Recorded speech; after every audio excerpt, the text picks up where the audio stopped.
Welcome to another episode of Garage Gameday Sports. I'm your host, as always, Louis Longoria. We are talking NFL Week 9 predictions. I missed my Thursday pick, the Jets and the Colts. Colts came off a 45-30 win over the Jets in prime time, so we can scratch that game off the list. But I've got all the rest of them ready to go. Let's go ahead and start in Big D. My 6-1 Dallas Cowboys hosting the 4-4 Denver Broncos. Dak Prescott still up in the air. He had 2 good days of practice, so according to Mike McCarthy, he should be good to go to play. Still don't know for sure how that calf's going to hold up, but right now all systems seem to be a go for Prescott to be under center. Last time we saw the Cowboys, it looked pretty good. Cooper Rush led the Cowboys 20-16. A 20-16 win over the Vikings on Halloween night. The Cowboys of old would have blown this game or would not have scored enough to compete with the Vikings. They pull through. Cooper Rush made some big-time, big boy throws. His receivers helped him out. They blocked him, help keep him upright for the most part. Do have some changes to the offensive line, though, with Tyron Smith out. There's going to be some shuffling in the deck of the offensive line. Terrence Steele's going to move from the right to the left tackle position. And the Broncos' young edge rushers will have their hands full because there's no Von Miller in this game. Of course, traded to the Rams for a couple of draft picks. Teddy Bridgewater can get it done through the air. Hasn't been setting the world on fire, but doesn't commit a whole lot of turnovers either. I just don't think they have the firepower to contend with the Dallas Cowboys here.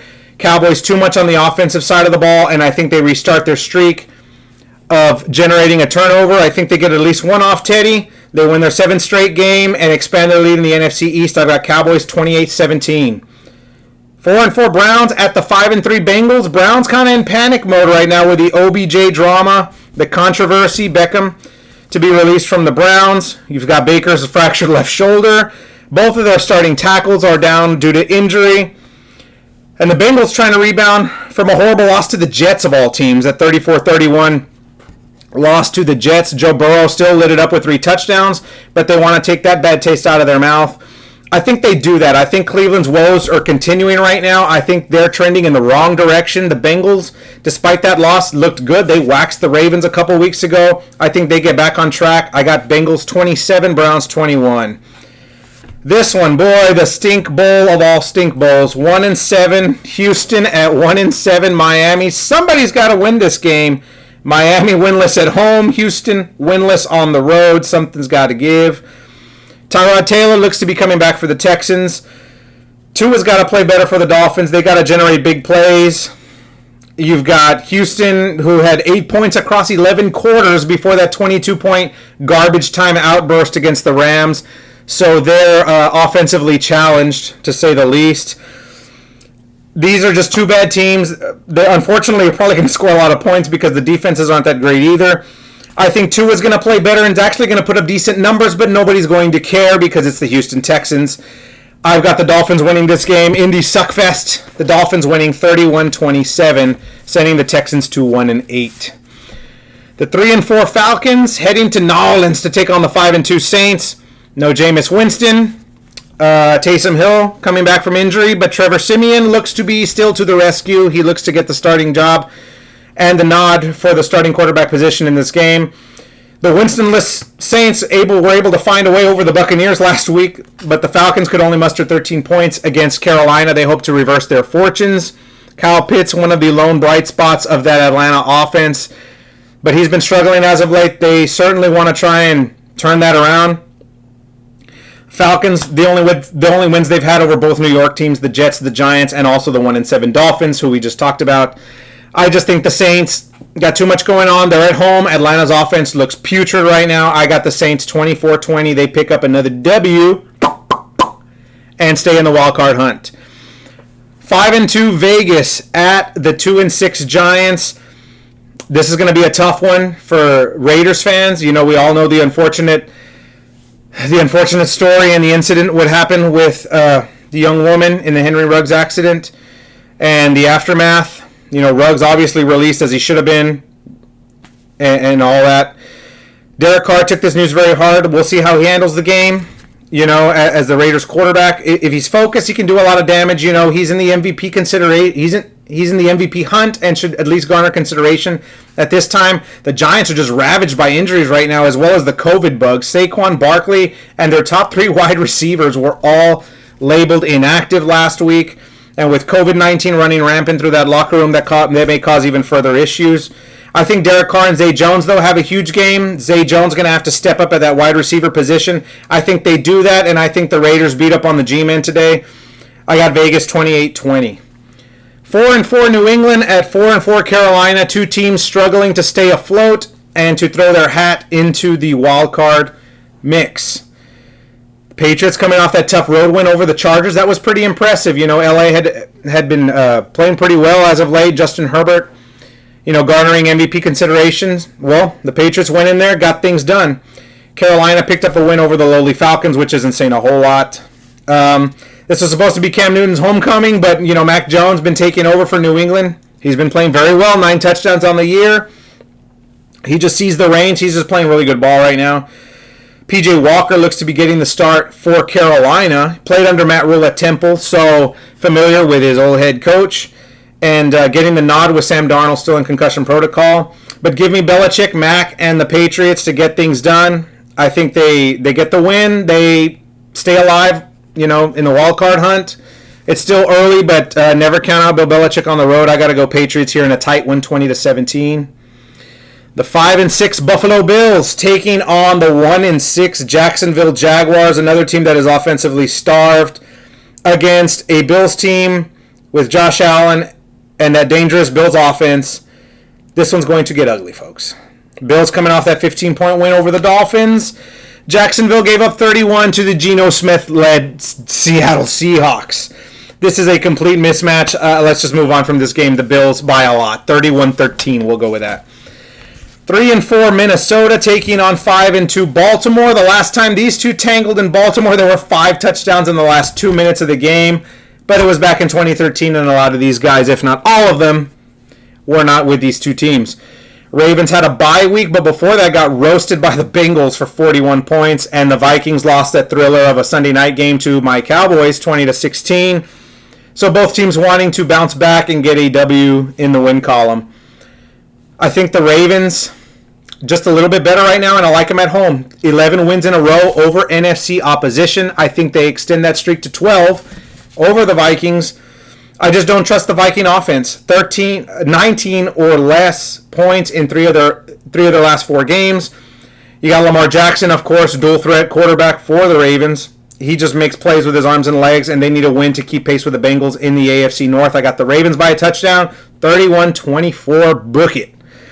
Next up, 4-3 Chargers heading to Philly to take on the 3-5 Eagles.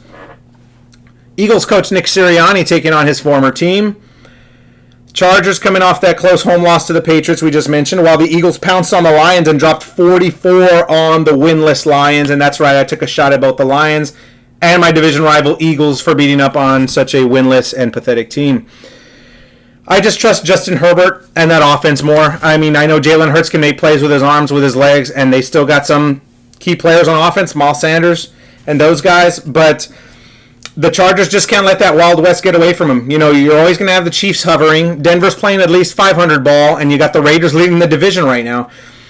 I think this is still the Chargers' division to win, and I think Justin Herbert starts turning their fortunes around. They've lost 2 straight. I think Herbert gets them on the right track here. I think the Chargers win in a shootout.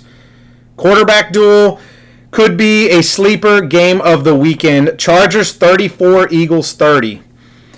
7-1 Green Bay at 4-4 Kansas City. You were the chosen one. This was supposed to be the game of the week. Aaron Rodgers, what are you doing? Testing positive for COVID. We know the drama. Was he vaccinated? Was he unvaccinated? He's out for this game regardless. We are robbed yet again of a Aaron Rodgers, Patrick Mahomes showdown. This time in Arrowhead.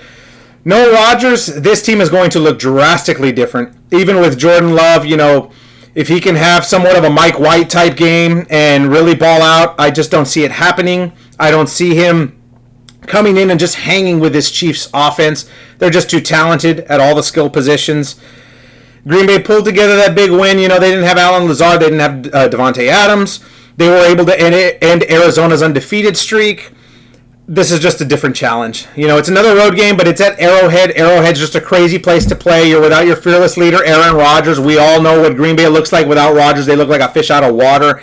I think the Chiefs dominate at home. They win big. I got KC 31-17 over the Pack. The 7-1 Cardinals at the 3-4 49ers. Ring the alarms. I got an upset special. Upset special here. Kyler Murray is questionable for this game. And I don't know if he's been ruled out or not as of the filming of this video. Even if he's good to go, I still like the 49ers in this game. You got George Kittle back for the Niners. Jimmy G had a pretty decent game last week. They looked good in that 11-point win over the Bears. Cardinals coming off that loss to the shorthanded Packers. We'll see if they have a hangover again this week. You got A.J. Green out. DeAndre Hopkins is questionable with that hamstring injury.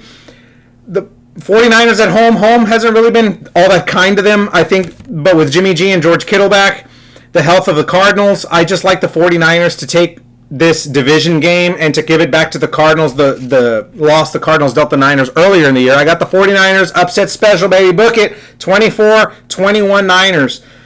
The Sunday night game, this could very well be the game of the week. The 6-2 Titans heading to SoFi to prove that they are so fly to take on the 7-1 Rams. Problem is Derrick Henry, of course, gone, possibly for the year. Got that foot injury, so Tennessee going to be very limited on offense.